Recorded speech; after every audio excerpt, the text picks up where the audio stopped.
Hi friends, நம்ம இன்னைக்கு எதை பற்றி பார்க்க போகிறோம்னா தார் கார் அதோடைய ஹிஸ்ட்ரி பற்றி பார்க்க போகிறோம். கேசி மகேந்திரா, மாலிக் குலாம் முகமது ஆகியோரால் 1945இல் ஹரியானாவில் தொடங்கப்பட்டது. பின்னர் குலாம் மாலிக் அவர் பாகிஸ்தானுக்கு சென்று மந்திரியாக பொறுப்பேற்றுக் கொண்டார். இதனால் 2 ஆண்டுகளுக்கு பிறகு இவர் விலகினார். கேசி மகேந்திரா இதனை மகேந்திரா குழுமம் என்று 2 ஆண்டுக்கு பின் தனியாக தொடங்கப்பட்டது. 100க்கும் மேற்பட்ட நாடுகளில் மகேந்திரா நிறுவனம் இன்றும் செயல்பட்டு கொண்டுதான் இருக்கிறது.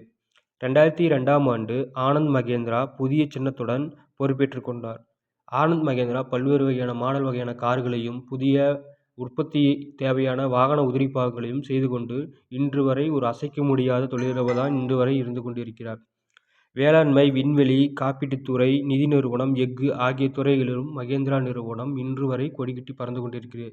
அத்தகைய தலைவரான ஆனந்த் மகேந்திரா மக்களுக்காகவும் நாட்டிற்காகவும் பல்வேறு வகையான நலத்திட்டங்களையும் பல்வேறு வகையான உதவிகளையும் இப்போ வரைக்கும் செய்து கொண்டுதான் இருக்கிறார்.